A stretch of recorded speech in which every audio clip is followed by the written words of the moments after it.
Well, ladies and gentlemen, James Gunn's new Superman movie came out about 2 months ago, and I didn't review it when it came out. I actually didn't even watch the movie when it came out, but I did just watch it, and I wanted to give you guys my thoughts and review on it. By the way, if you clicked on this video, let me know in the comments right now what kind of videos from this channel you guys prefer. My old faceless commentary over the gameplay, or, when I hop on the camera and just talk to you guys. But anyways, let's hop into this review of James Gunn's Superman, because one thing is true, ladies and gentlemen: the gun never jams. And trust me, I know a lot of people think that James Gunn is overrated. They think that he's woke, but I gotta be honest, everything this guy has directed in the last few years, he has made me an instant fan of his approach to, script writing, the way that he directs these movies, the way that he wants fans to internalize these characters. Now, I will admit the beginning of this movie was a little too artistic for me. It definitely had a bunch of James Gunn isms, as it starts with the 3 centuries ago, 3 decades ago, 3 months ago, 3 weeks ago, and 3 minutes ago. Superman just had the hardest battle of his life. And of course, we see Superman,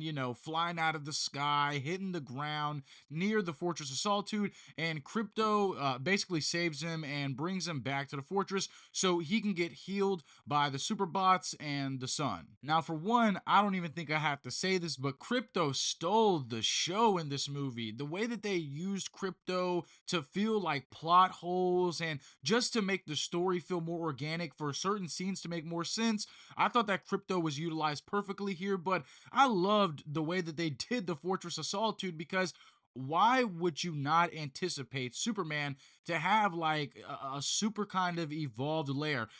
I like this approach. We've seen the holograms of Kal-El's parents, the message that they left for him, repeating, talking about how much they love their son. And then we get the scene of like the Superbots helping the son focus on Superman so that way he can heal. He's at 83%. He's not fully ready to get back into battle, but he does it, and we end up in Metropolis. And once Superman gets to Metropolis, he faces off with this guy named the Hammer of Baravia, and he's basically like this, he's supposed to be like this militant enforcer for the fictional country of Baravia and their ongoing war against this other country called Japanar, Jalaka, Shalaka. I don't really know how to pronounce the name. Now, the Hammer of Baravia beats the absolute shit out of Superman, and the way that Lex operates the Hammer of Baravia is bizarre to me, because he's in his LexCorp office where he's got a bunch of cronies at desks on computers, basically controlling the Hammer of Baravia, while Lex is calling out like these codes. So that way, the Hammer is manually countering Superman, because Lex Luthor is so obsessed with Superman that he knows his every move. So, for instance, Lex has a bunch of his workers on like different technology panels, and he's like, A17, 45C, D27, and these people are manually inputting the code for the Hammer to instantly counter Superman. It's very strange reasoning, but I get it. The point is to illustrate to us that Lex is obsessed with Superman, and he is so obsessed with him he can predict any move. But I don't know. I don't really think that I liked that. And how about Lex's cronies that are celebrating and turning up every time that they counter Clark with the Hammer of Baravia? These people are the epitome of evil. I've never seen a conglomerate of individuals so happy to like literally beat up the hope of the universe. A character that I do want to talk about is the selfie girl intern in Lex's office. This character was hilarious.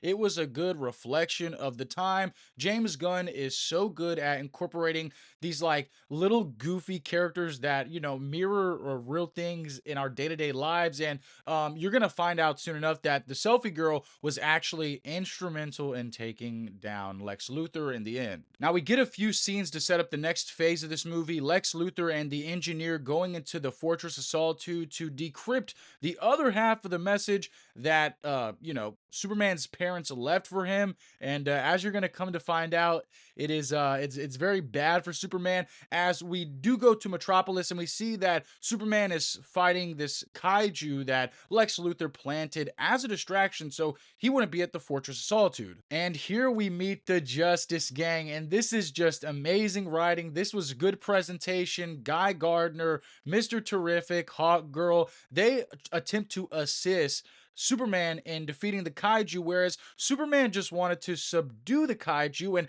take him back to the lab to experiment on him. And, Hawkgirl is slapping him in the eye with her fucking, giant spiky bat. What is that called? A fucking mace. And Guy Gardner, Hawkgirl, and Mr. Terrific could really give a fuck less about killing this thing. They're just like, if it dies, it dies. Whereas this is the good writing of James Gunn. You see that Superman truly, in contrast to virtually a lot of these superheroes in this world, he really does want peace. He really wants to save people. He really cares about everyone. Like, we get the one line where Clark says, "Oh, good gosh, there's got to be a better way to do this." That's just one thing that I took away from this movie. It's like Guy Gardner had a quirky attitude. Hawk Girl, she had a quirky attitude. Dude, when she dropped the leader of Baravia to his death, Mr. Terrific is super chill. We've seen in other Gun projects, just like Peacemaker, a lot of these heroes in Gun's universe have attitude. They have their own spunk. They have their own punk rock. And Clark's punk rock is saving people. It's his innocence and it's his most redeeming qualities. Yeah, a lot of these other characters are funny, but what makes Clark, comedically funny or comedic relief is his innocence, not him trying to be funny. Now, eventually, the Justice Gang and Superman subdue the kaiju, and, perfect timing. We see all over the city and the news broadcast that Lex Luthor is broadcasting this decoded half of the message from Clark's parents. And, basically, the engineer has decoded that the rest of the message was Superman's parents saying, "These humans are worthless. They're stupid. They don't know what they want. You're being sent to Earth to take over it, basically, and run a new liege. Basically, turn it into Krypton." And everybody in Metropolis is just like, what the fuck? You've been lying to us. You've been grooming us to take over our world when that is absolutely not the truth at all. And we get this amazing scene, man, where Superman is walking through this crowd of people that he has been saving for the last 3 years on this planet, and they've turned their back on him. They're throwing trash, they're throwing food at him, and he's just walking forward. This was just such a great scene because what words did you need, right? The camera angles, the distress in the people's face, Superman, like this symbol of hope, still not breaking. This was beautiful shit. We get this one scene where the Justice Gang is fighting this interdimensional imp, and if you watch James Gunn's DC stuff, he loves these fucking imps. I don't know what it is, but he loves them. And while this is going on in the background, Clark is having this conversation with Lois, and it's just one of the best scenes of the movie. It is just so human. That's what this entire movie's premise is, to show you that Superman is the strongest metahuman. But he ain't a beta human, okay? He is just like me and you. Now, I do have some critique for this scene. Why would Superman just be sitting in the apartment talking with Lois like nothing's going on while the Justice Gang had to fight this imp? That's not very Superman to me. But the conversation was very Superman to me. And, Clark talks about his favorite punk rock band. And, Lois says, "That's not real punk rock," blah, blah, blah, blah. They have this whole exposition. And Lois says, I don't really see all the good in people, but you see the best in people. You want to save people, and that's just amazing. And he says, "Well, maybe that's the real punk rock." Absolute cinema. That was just so fucking. That was good shit. That was good. But again, for as good as that moment was, it could have literally been anywhere else in the movie, not while there is a threat outside of the window, potentially putting Metropolis in danger. I really did not understand that right there. But it was cool to see the special effects from the Justice Gang beating the fuck out of that interdimensional imp. So, after being freed from the pocket dimension, Clark and Lois actually seek refuge at Ma and Pa Kent's house just for like a day until Superman, he wakes up, he sees the TV, he sees the war going on between Baravia and Juniper, and we keep getting this, cut to the war that's going on with this little child holding this flag with the S on it for Superman. And this is a really good moment. This shows the faith that Superman has instilled in these people. But what I loved, and I thought this was so good for the Justice Gang, was that Superman didn't come. There are other heroes in this world. And Guy Gardner, who said that he would not get involved in politics and these affairs on the global scale, he puts the kid in a box. He fucking does the Green Lantern, summoning thing. The middle fingers are coming up out of the ground. It's, tossing back the tanks and all the military. You see Mr. Terrific.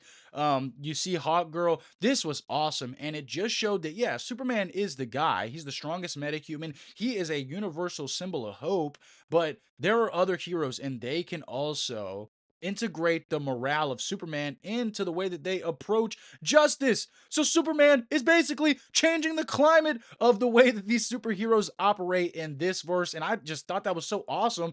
And it was inspiring. It was so hopeful to see that even heroes that have a very strict agenda are subject to change because they are human. And I fucking love that. Of course, Lex sees Superman hitting 360 no scopes with his eyes, and he's like, fuck this shit, I am out of here. But before he can escape in his little portal, Superman, Mr. Terrific, and Krypto all hop into the LexCorp office, and from here we get some of the best interactions in this entire movie. The one guy that was questioning Lex in the office the entire time tells Mr. Terrific, I can help you. Mr. Terrific says, I don't need your motherfucking help. I'm Mr. Terrific.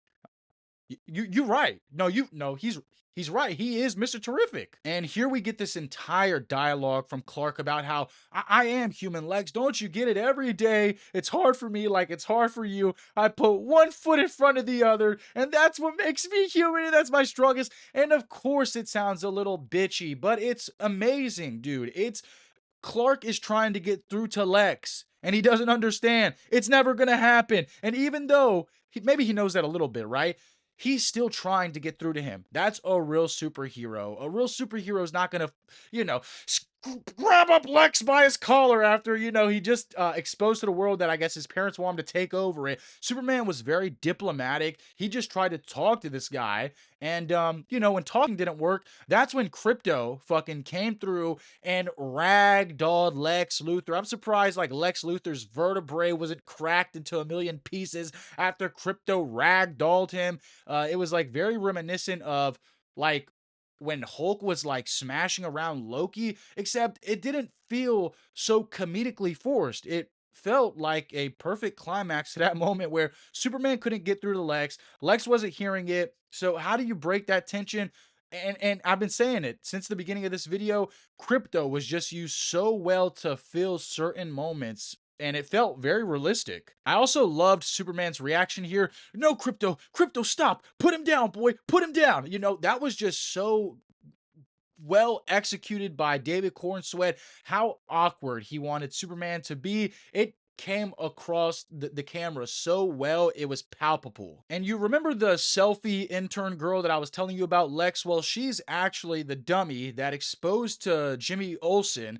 That's his name, right? Jimmy Olsen, right? He was getting a midget, but she exposed to Jimmy that, Lex had some kind of pact with the leader of Baravia that he was gonna turn Juniper into Lex Luthor stand and be the king there. And of course, Lois Lane and Jimmy exposed that in the paper. It was just awesome, man. And I really felt like they did a good job at making the journalism of the Daily Planet a big component of this movie. Like, it felt like everyone had a role here and they played it perfectly. I mean, this movie was so good. It was such a fresh take on what a hero is, what Superman is. It did not have any of that vibe from like 2016, 2017 DCEU or Marvel. It just felt like something that was straight adopted from the comics. At the end, we get Lex Luthor being shoved into the car, and the person putting him in there says, get your bald head in there. You get Jimmy Olsen and the selfie girl. That's a good little ending right there.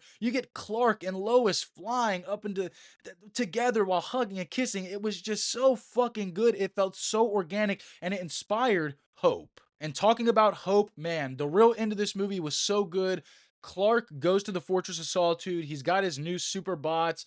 He's like, Supergirl comes through. She's like, Clark, you were babysitting my dog. Where's Crypto? She calls Superman a bitch before she leaves. It's hilarious. It's a reflection of people that you probably know. It's really the essence of James Gunn's writing this punk stuff. Superman's such a sweet guy. He's such a hero. Look, and then we get introduced to Supergirl, and she's calling Clark a bitch because she is a young Kryptonian girl that has been adopted by the Earth. She doesn't feel alien. She feels human, and Clark felt human. And probably the most human fucking moment of this entire movie is at the end. Clark did a good job. He saved everyone. He did what he was supposed to. He lays back on his little Superman bed, and the Superbots are like, Sir, let's play those memories because we know that it makes you happy. Clark sits back, the sun is on him, the memories of him and mom, pa, Kent, as a kid, dude, it was just so good. The camera slowly zooms in. I'm a punk rocker. Yes, I am. What do you want? What do you want? Do you want to feel hope or do you just want to be sour and, Superman just went through 7 buildings and killed innocent people? That was fucking awesome. No. And that's another thing that I really, really liked about this movie was all the shots early with the kaiju where Superman was making sure that the people in the building were safe, that the kaiju didn't land into the building, where he saved the little girl when the Justice Gang showed up. And I know this is super corny, but yes, I even liked the squirrel scene. I also liked how they showed Peacemaker having a late night interview with a talk show host about how Superman is just a pretentious cunt that needs to start killing his enemies. And I also like how they included Rick Flag Sr. That is really, really good world building from James Gunn. And before I end this video, I feel like I have to say this. 1A, 1A, 1A, 1A. That was yes, that was hilarious. That was good. So if I had to rate James Gunn Superman, I'm rating this movie a 9 out of 10. Beautiful CGI, beautiful blend of comedy, humor, action, suspense. It was everything that you wanted in this new age light of the DC universe. I mean, I know a lot of people probably ain't gonna like this, but I slightly thought it was better than Man of Steel. I'm giving James Gunn's Superman a 9 out of 10. This was absolute cinema. But anyways, I've yapped too long, man. Let me know what you guys thought about the new Superman in the comments below. Let me know if you guys prefer these live videos or my old commentary gameplay. I will be doing a review for Peacemaker Season 2 after it ends. Shout out to James Gunn. Shout out to all you guys. And yeah, just let me know your thoughts in the comments below. Make sure you like, comment, subscribe, and I'll see you in the next one.